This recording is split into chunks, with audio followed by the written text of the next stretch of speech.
This is Will Montgomery, former Washington Redskins center. Yo, what's good, folks? This is Trey Johnson, the headbanger, yo, and you're listening to Mess Hall with Rally Captain and Tailgate Ted. Word. Happy Victory Monday, man. How was Arizona? Hey, Arizona was lovely, I must say, but I gotta tell you, man, I'm tired as the dickens right now. I could use a don't sleep energy drink because I am on fumes right now, bro. Just fumes. I mean, I'm still riding high off of the win in Arizona, but man, coming from the left coast back to the east is just time consuming and it takes so much out of you. And I need to pick up right now. I hear you, man. I hear you. It looked like a good time. And just seeing all the pictures, I definitely had FOMO hanging out back here on the East Coast. And serious hat tip to everyone that made that trip. And I'll save my reasons why here in a bit. But you tagged me in the pictures on the rally and the videos. How'd the rally go, man? I know you had a rally off last week in Cincy. Someone else did that for you, but you got back to work this week. What happened? I'm so glad that I allowed someone else to run the Cincinnati rally because all efforts were in the rally for Arizona. And let me tell you, our West Coast fam, our Mid-South fam, even East Coast fam showed up, and we had 600 people roughly plus that came out for this rally. And it just showed you how deep and committed the fan base still is. And we had a lot of people that were rocking the old name as well as the new name. And it, man, let me tell you, it was a good feeling. And it finally, so many people said, thank you for what you do. And it meant a lot, man, because don't get me wrong, I'm not going to say it's a thankless job, but I don't think people understand what goes on behind the scenes to pull a rally off. Had a lot of opposition from the restaurant where we were, but eventually they came around, and I tried to tell them that the Burgundy and Gold was going to take over their establishment. I think they doubted me, but after I'd say, so the rally started at 6. Um, Jeff Jeff Reinhardt, Porkskin, he commented, "Hey, I got here. This is basically a half hour to 45 minutes before the rally's supposed to start, and it was already half full of people." I tried to tell him that was going to happen. Yeah. So and it did, and so as the time went on, it was excellent because more people showed up, and we had a bonus that Brian Mitchell, Santana Moss, the Command Center podcast, did the podcast at the location. It gave all the fans just another boost because they weren't expecting it. I knew it, but they didn't know it. And so to see them walk in and do their podcast, man, they were just in awe and in shock because a lot of people were like, if I would have known they were going to be here, I would have brought my jersey to be autographed. But hey, and big shout out goes to Woodbridge Collectibles for giving the jersey to be raffled off. And that was a huge success as well. And all the proceeds go to the Red Cross. I want to say I'll have to go back and look because I can't remember. I'm on fumes right now, but I have to look to see how much how much they gave for the jersey, and also there was an autograph Jahan Dotson mini helmet along with $25 gift certificate inside that helmet, so that a person who won it, they could use that $25 gift certificate on anything Woodbridge Collectibles had. So it was a win-win-win for everyone, man. That's awesome, man. I mean, I think the gift certificate's worth more than the mini helmet, but that's just badass to hear that there were that many people that flew out to AZ, that the bar, I mean, eventually they're going to stop doubting you, but that the bar, basically had to eat crow because you guys just took the place over. It's freaking phenomenal. And it's different when it's the first game of the year because everyone's so excited. Mm-hmm. And, at that point, the sky's the limit, but having to go out to Arizona and everyone's still represented, that's freaking badass. And I know the people I talk to when we're messaging on social media are like, damn, man, this is so much fun. When's the next rally? I know you got something in the works. For those of us that aren't going to away games, even though Baltimore is an away game, I know there's certain things that are potentially gonna be happening, just like different stuff that's going on. It's exciting to see, man. And in my mind, the org owes you a big, just massive, whatever it may be, because I know it ain't easy. I know it definitely isn't simple to have to handle logistics. This is why people ask me, are you tailgating when you go other places? And we used to tailgate at away games, and we would just get gear, and the local fan there would just bring it, or we would just get disposable. They weren't even disposable, just like cheap charcoal grills, and Yeah. do all that stuff when we were out there. It became such a hassle. We just kind of want to relax. And I know it's not relaxing trying to put this party on for hundreds out there, not knowing what you're going to expect once you actually touch ground. Yeah, you brought up a good point. So there's works already. I don't want to jump too ahead of myself, but I'm a firm believer of if you don't put it out there, people won't know. The next rally that is happening is going to be at the Hard Rock, in downtown Baltimore. They're going to have drink specials. They're going to have reduced parking fees. I think normally it costs maybe $20, 15 to $20 to park. They're going to give it to us for $7 for parking, guys. Damn, you can't beat So that. no, you can't, man. Drink specials. Um, DJ, we're gonna do it up in Baltimore, and I need that same amount of energy that showed up in Arizona and in Tampa to show up in Baltimore because it's gonna be the battle of the beltways, 295 versus 695, bro, and I can't wait. Yeah, and that's the thing is a lot of fans that don't go to away games don't get a chance to experience your rallies, right? This is yes an away game, but let's be real, Baltimore's just right up the street. So those of you that aren't going to get a chance to go to a different away game, just head up to Baltimore Saturday night. Make a night out of it. Go out there, even if you're not going to the game in person. Just go be at the rally and represent. You hear about Purple Fridays in Baltimore? Let's make it burgundy and gold Saturday, man. Let's go up there, take this place over, represent, and then let the Hmm. team do what they got to do on Sunday and go from there. So I saw you posted that earlier today. So I want to make sure that our listeners, it is a little bit of ways from now, but some people got to make plans. It's like I was talking to a buddy of mine I was hanging out with at the music festival this weekend. Like every weekend is booked for them until the end of Hmm. November. Wow. So I just want to make sure our listeners, those that got kids, this and that, hey, book a babysitter, right? Get that taken You care of now so you You can make you it up. can bring your kid. That was one of the biggest questions I had for the Arizona rally. Hey, is it 18 and younger, or 16 and younger, or 21 and younger, or 20 and above? What's the logistics? And I said everyone is welcome because as long as you're chaperoned by your adult, a younger person can attend. Now, of course, a 16-year-old just can't walk in on his own because there's alcohol being served. But your parents there, bring them. We're not doing anything out of the ordinary other than just giving love to other burgundy and gold fans. Nah, that's awesome, man. I'm excited to hear about that. But jumping back into AZ, I mean, did you guys tailgate out there? Because I know you did for the Bengals. I mean, it's 110 degrees. Like, what was that like? So we got there. My group got there probably about, I'd say 10:30, and went to the. So for those that have not been to Arizona, in front of the stadium, they have this huge turf area, and that's where the majority of there's a huge stage. They tailgate. I mean, everyone offers you whatever you basically want. There were several Commanders slash Redskins tailgates that were there, and I just walked around until basically the stadium opened up because it was just too hot. I got me some Powerade, walked around, and then once I knew that the gates were open, I beat feet inside. And let me tell you, it was a breath of fresh air. It was an oasis inside that stadium compared to doggone outside, man. The chain didn't melt. That's all I cared about. I mean, it's just seeing how hot it was and just hearing people's like stories, just saying it was just as bad as Tampa at that point, but it was drier, so you don't know how much you're sweating because it just evaporates Yeah, right there.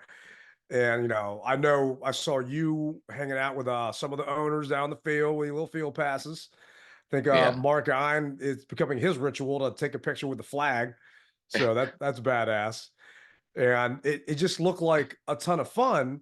And so I was at a music festival this weekend in Ocean City, Hmm. right? And I'm stressing the entire time, right? Because you have to be back in the festival walls by 7 p.m., even though everything ran until 11 o'clock that night. They just shut the gates down at 7, so you couldn't get in again if you weren't back in at that point. So I'm calling bars all up and down the boardwalk in Ocean City and all around there. You guys are going to have the game on because you would think it's the Washington Commanders. Ocean City's 2 hours away. The game's going to be on. Not a single bar had the game on because Fox Delmarva wasn't carrying the game. They had a 1 o'clock game, so they didn't carry the 4 o'clock. So they showed some basically Baywatch remake show that Fox just came out with, and that was it. So you couldn't actually watch the game. So Mrs. Tailgate and I stayed at our place, watched it there until the beginning of the fourth quarter, and I'm listening to it on the radio with my notebook as I'm walking down the street in the boardwalk, like taking notes, like make sure I go back and watch this play and this play. And I'm yelling and screaming because we like Louvu stripped that ball while Arizona's, I mean, we were already winning 35-14 at that point. So I wasn't stressing, but it was just frustrating not to get a chance to watch it. So I could not believe that the game wasn't going to be on, but because for you to get the Sunday ticket, all these TVs have to be smart TVs. None of these bars have the Sunday ticket anymore. So the second I walk through the gates of the festival, I'm still listening to the game and I'm rocking my Commanders gear representing. No joke, man. Just all these fans, Washington fans, ran up to me, not knowing who I was. They didn't give it. They just saw that I was rocking gear and were asking, "What's the score? What's the score?" Because once you actually get through the gates, there was 55,000 people there. Like cell signal was horrible. So these people had no updates, nothing. So it was almost like I was, Rev T, except Rev Tailgate, giving a sermon, preaching to these people what the score was because no one knew what was going on with the game. It was crazy, man. Just today's day and age, that's how it was. It was an awesome experience. I can tell you that. I mean, just to hear all the different chants. I started and then section just started chanting that. Then another section started saying, hail to the Redskins. I mean, it was just a phenomenal experience.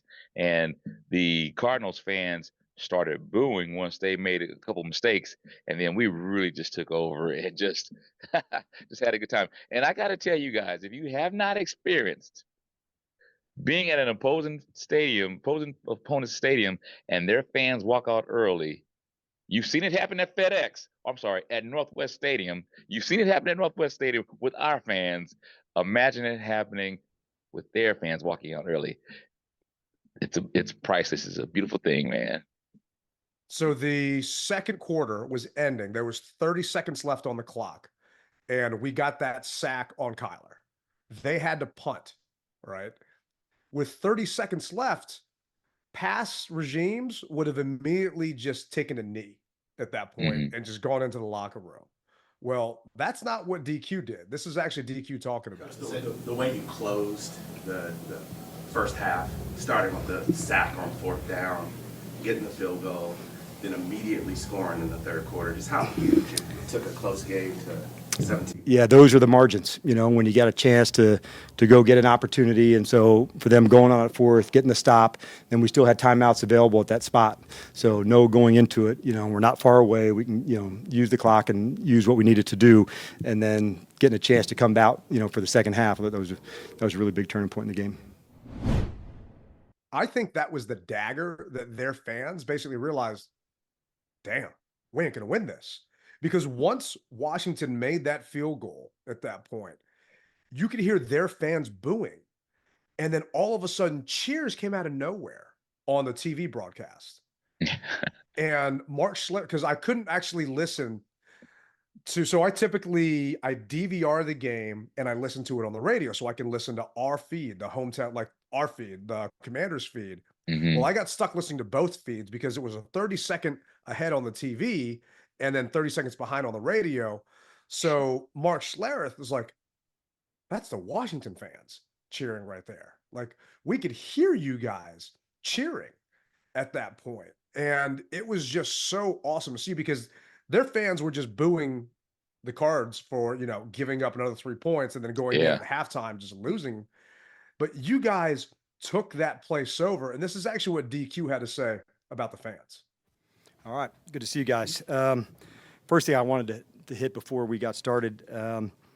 Tonight, I thought it was really cool to see burgundy and gold in the crowd, behind our bench, and to see that here in Arizona, to show up, and I felt their presence, and so that was really cool.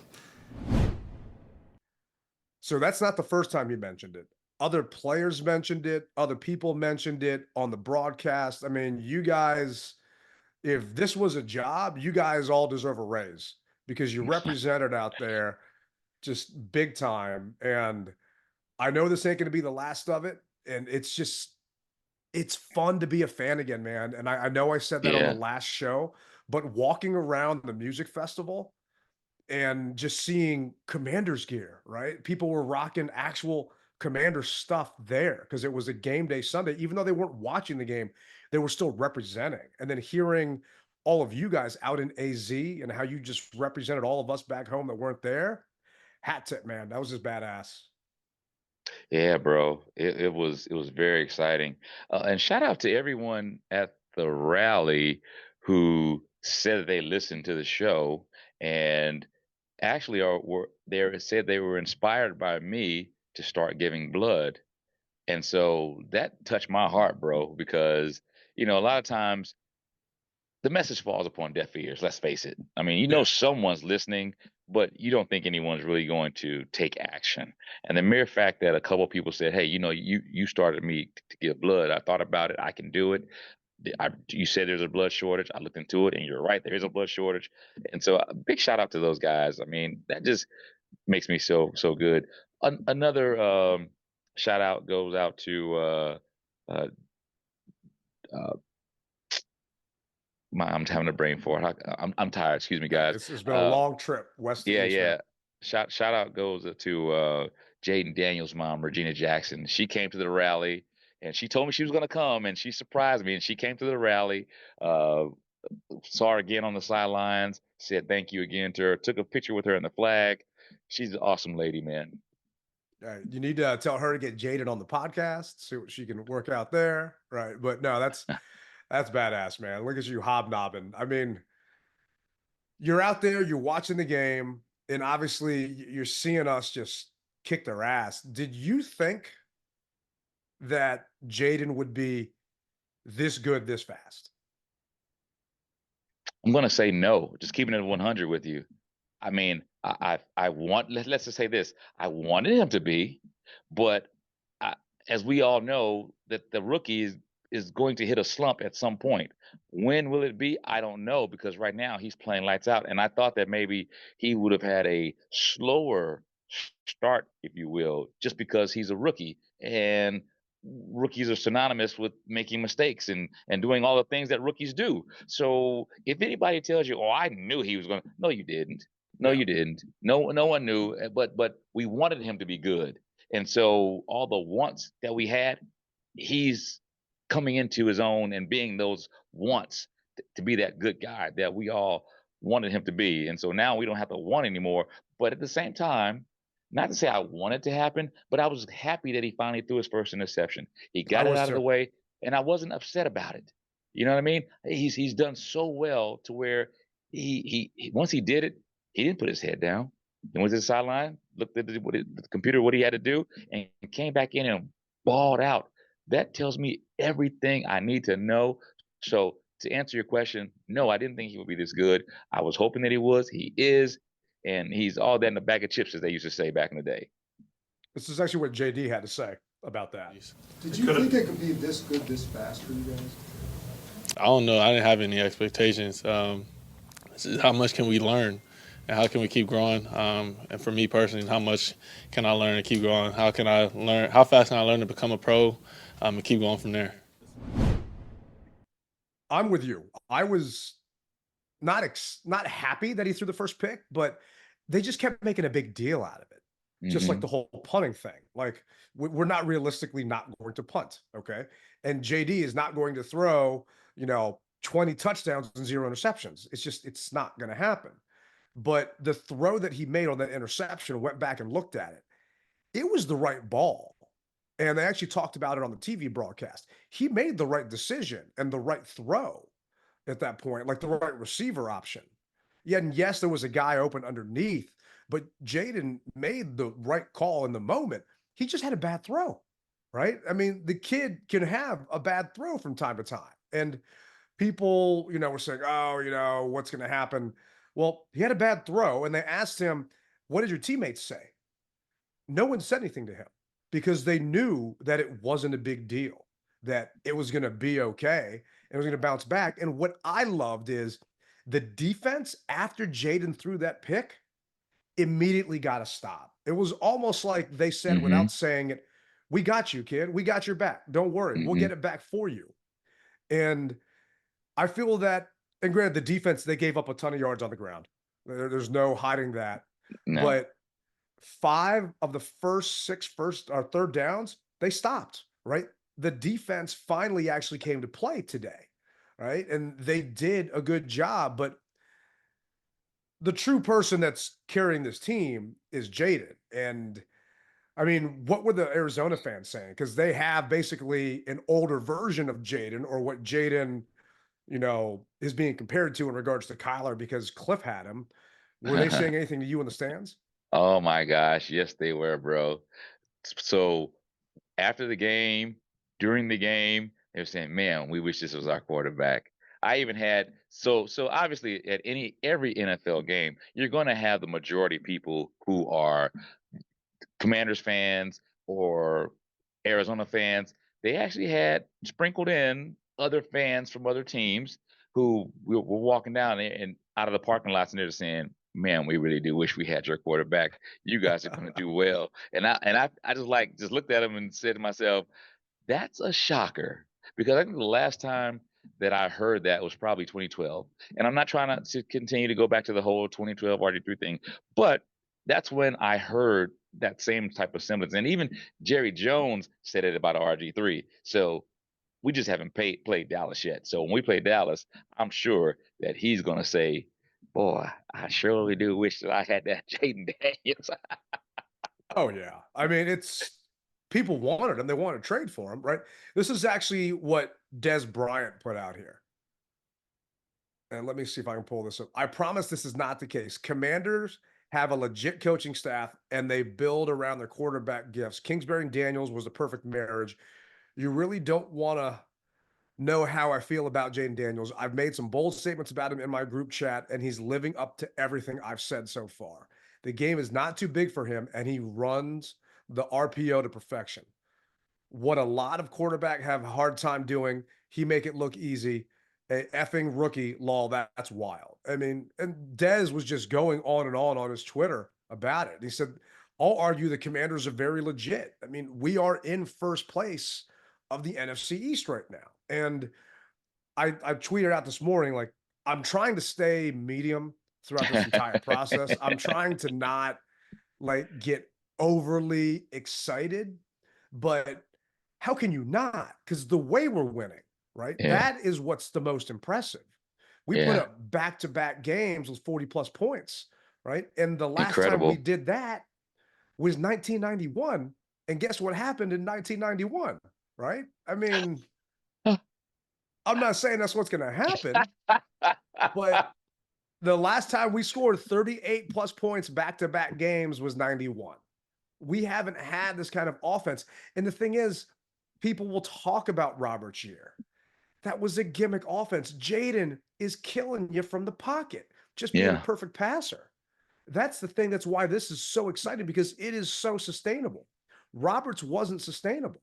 Robert was one hit, one Haloti not a hit from getting knocked out, right? And the way Jayden's running, he's running out of bounds now. He's protecting himself. He's sliding more. I mean, that touchdown he had, no one even came close to getting near his ass. I mean, they're just being so smart. He's being so smart with protecting himself. And Cliff is doing a heck of a job making sure that he doesn't get put in bad situations. I see why he got the game ball, or one of the game balls. I mean, it was perfect. I thought we were going to have a little drop off with Eckler being out. No, no, no.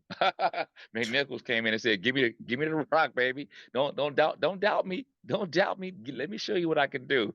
He had 2 tuds, man. I mean, come on. And it Come was on. awesome to see. On top of that, they made him captain for the day, right? For Oh, those that don't sweet. know, the team is rotating or alternating different captains throughout the year. From his badass block he made the week prior that got Jayden time for that cover 0 touchdown to Terry, they made him captain this week. And you can't be anything but happy for this kid. He had 8 Rewarded him. carries for Yeah. 68. Yeah, you just reward that type of stuff. But this is what DQ had to say about, imagine going up against a Cliff Kingsbury offense as a defensive coach. And then with Cliff's offense, as a defensive guy, what makes it effective? Right. I think there's probably more than one thing, like most offenses that are tough to defend. I'd say there's an element of tempo, John, right, where it can be in and out at the line, working some things, some with cadence, some without. Then there's the element, like I was hitting earlier, about the runs and the play passes that go with it.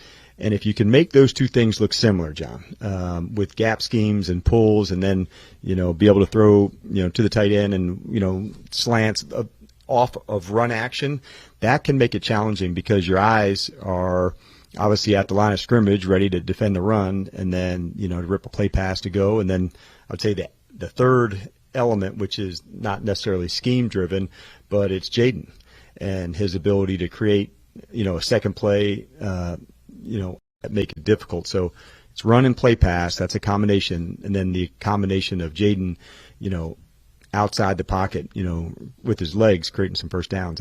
That's what makes it tough. But the tempo is a big part of it too. I don't remember seeing anything like just the balance that this offense has. I can't think of the last time. All right. I mean, it definitely wasn't 2012 with Robert. I don't feel that we had that kind of balance. It wasn't 16 with Kirk. It wasn't 2007 when we ended up making in because we had Todd Collins and all those quarterbacks running through after Sean passed away. I mean, this offense is something that is just unreal right now, and it's dominating. And I'm shocked because usually the offense is what's behind, and then they catch up to the defense, but now it's vice versa. Yeah, they are. We're basically doing Smokey and the Bandit, baby.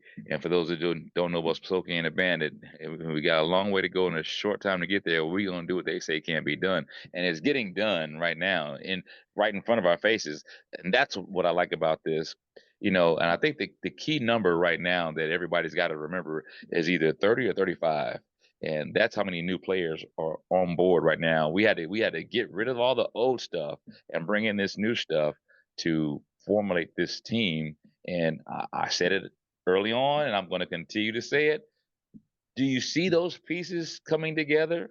Do you really? We started with the edges. Anybody that's done a puzzle, I told you, you start with the edges, and then you fill in and you fill in until finally you got it. And that puzzle, that 1,000-piece puzzle, is filled out together. And so here we are. The pieces are there, and they still are putting them together. And man, look out! Who knows what's going to happen by week 8? Week 9. I don't want to jump the gun, but just saying, Yeah, I not feel like trying that's to look all. ahead, but I Yeah. mean, we've got very winnable games in front of us. You got the Heck yeah. Browns who aren't looking too hot. I mean, I'd say our toughest matchup coming up would be the Ravens, but Mm-hmm. there's no one on the schedule that scares me anymore, assuming that everyone stays healthy, right? And Right. that's a big assumption, but there's really no one that I'm worried about going up against. That game going up to Baltimore, I thought was going to be an automatic L for us. Right now, no, there is no game on the schedule that's going to be an automatic L at this Mm-hmm. point. And last year we averaged 19.4 points per game. Right now, we're averaging 30.3, and that's as of today. Right, we're Juggernaut. third in the league. Right, the Bills are averaging 30.5, and the Saints are averaging 31.8. And is this sustainable? I don't know. Maybe it is, but the defense will eventually catch up.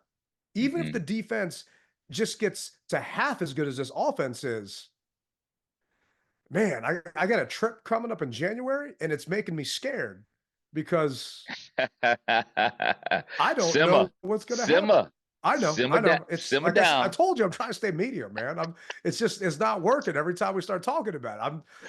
Both of us can't be super excited. The show's going to go off the rails, but I know you've been up late and been traveling.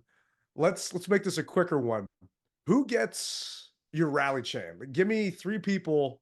They get a rally chain from the Cap, and I know 3 is tough because of what happened out in that desert, but Oh just man. keep it to 3. I'll go with Lou, stripping the ball, just off the top of my head. I'll go with McNichols. I mean, he got 2 tutties. He's got to get one. And then I'm going to go once again piecemeal it to the offensive line. I got to give it to those guys. Yeah, the offensive line. I told you, man, we're all worried what's going on with the offensive line during training camp. Like, they did not look good. This is actually what DQ had to say about the biggest difference for the O-line. It seems like the O-line has really put it together over these last couple games. What has been the biggest difference, you think, for those guys? Well, I thought, having the run game and the play pass, it was probably in this game, Nikki, we use as much play pass as we have even through the first few. And when you have both going, that's kind of the whole art of the thing, where the run game gets going and you step up and you rip a play pass over them, or you're waiting for a play pass and the run game's going. So having the ability to have balance on both of those, I thought that's really one of the keys. But it certainly doesn't hurt to see this cohesion and connection going, all the way down the line. But the play pass and the running game, those 2 things, when they go hand in hand, that's really what makes us click. I gotta give a shout out to management also, having the forward thought to leave Cincinnati and go straight to Arizona. I feel as though that was a mini training camp, almost bonding session for those guys. They look refreshed. They look like they were ready to just knock the block off somebody's head. And I'm not sure if it was because they had the rest, or was it just because they truly felt that brotherhood amongst themselves for once. I don't know, but whatever it is, let them go away again and come back. I mean, DQ and Peters asked ownership, can we go out there early? Will you take care of that and let us go out there? And I think it was perfect because the guys didn't come back home and get a big head from that Monday night win, right? They were isolated out there together. And we talk about going away for training camp. This was basically just like that. And you get to build that bond and that brotherhood. Mm-hmm. And you're out in enemy territory, behind enemy lines for the entire week, right? You're rolling around town with your brothers at that point. And this feels like a team. I'm waiting for them to hit adversity, not because I want to, but to me, that is the true test of a team, is how do you handle the lows, not just all the highs? Because it's easy to do with all the winning, but when things go wrong and things go off the rails, like that interception, right? They bounce back from that, but we were already winning that game handily. But eventually, we're not going to go 16-1, right? If we are, I'll eat this hat.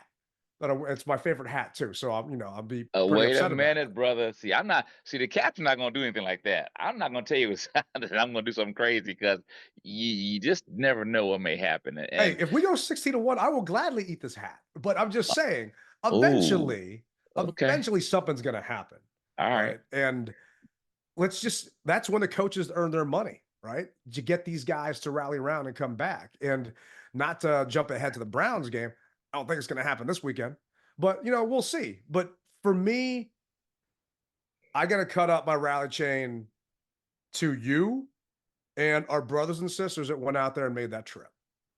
And I wish that those of you that went out there, made the trip, you go back and you watch the game and just listen to yourselves after we scored touchdowns and different stuff. You can just fast forward to those pieces, because it was just so loud out there. And you would have thought that we were back in DC. And you Mm-hmm. guys seriously all deserve part of a rally chain. Second, Kingsbury is calling a heck of a freaking game, man. Yeah. He has just been kicking ass, and especially this week, going back to Arizona after they fired him, after they kept freaking Kyler Murray and that breakup was bad. This is actually what happened at the end of the game in the locker room for Cliff. Thanks. What's up, fellas? A couple things we said last night, man. We said it's great when you count on others and they count on you. That way, victory is produced by everybody, all right? And that's what tonight was, man. Fast, physical. We said anybody, anywhere, any motherfucking time, all right? So we did what we came to do, all right? So there'll be a number of game balls that will be issuing out, I'm sure, tomorrow. But there's one motherfucker that ain't leaving this city without one. Cliff!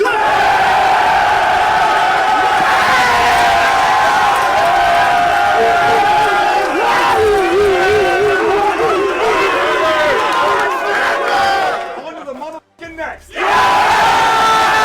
Let's go, get in. Oh! Goosebumps, man. Just, you got to watch the video. I'll put it on the YouTube. It's just, everybody's there rocking for each other, just having so much fun. And you can't not smile, right? Jayden's smile is contagious. And I just feel that it's just running through this entire team, and so happy for Cliff. And my last part of that rally chain, it's got to go to OZ.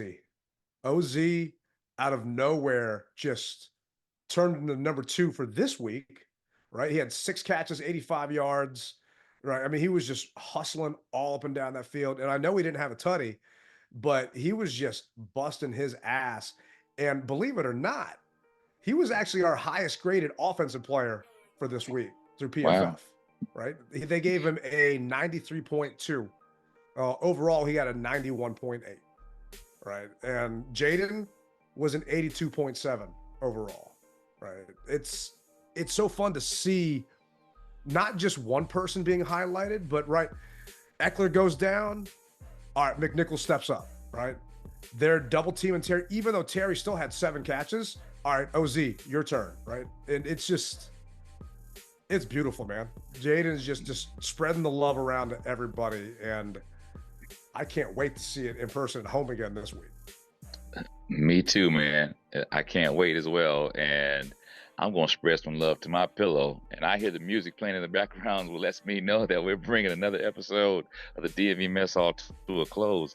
Thank you guys for riding with us. Thank you guys who came out, and even those who wanted to come out, but they couldn't for whatever reason.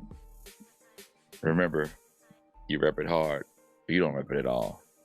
Rally Captain, Tailgate Ted, wrapping it up with the DMV Mess Hall. Peace.